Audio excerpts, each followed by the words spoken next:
polls. What a surprise to voters and even the Clinton campaign when they realized that the polls got it wrong. Some voters weren't counted, and they turned out to be voters for Trump. With us now, political strategist Frank Gannon, president of the American Principles Project.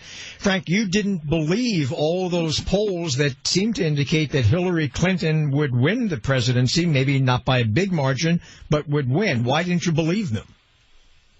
Well, polls are historically inaccurate to a 3 or 4 percentage point average in presidential elections.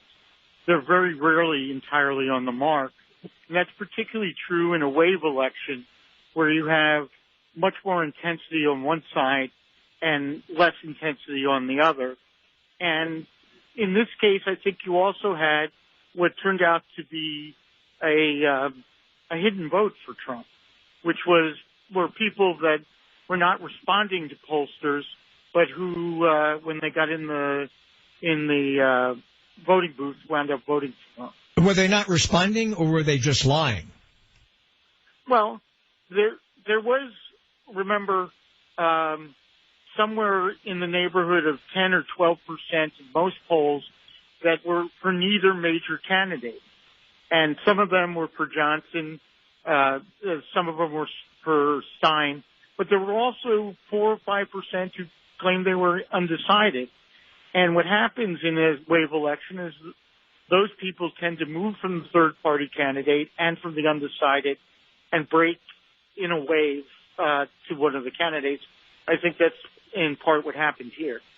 There was a lot of speculation in Britain after the Brexit vote that a lot of people wanted to vote against staying in the European Union, but didn't want to tell anybody that. They kept it close to their vest. So when pollsters asked them, they said something else.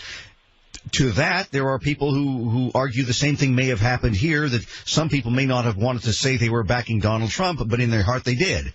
Is your belief that might have happened as well? Yeah, I think that's entirely possible. That people who felt the social pressure not to say they were for him or thought that there were some aspects of his personality or campaign that they didn't agree with, but thought that on balance they preferred him to Hillary, but didn't want to tell pollsters that that's how they felt. There was an interesting article in today's New York Times, and I'm wondering what you think about it. And essentially what the article was saying was that it wasn't just a failure of the polls, because that's just sort of raw data, but it was a failure of journalists to interpret the polls and to take that data and compare it to what was going on in the real world to come up with a logical conclusion. Do you buy that? Absolutely. For example, the early vote in Florida, there was a 100% increase in Hispanic voters in Florida in the early voting. Yet Trump was doing better than Mitt Romney was doing in the early voting in Florida.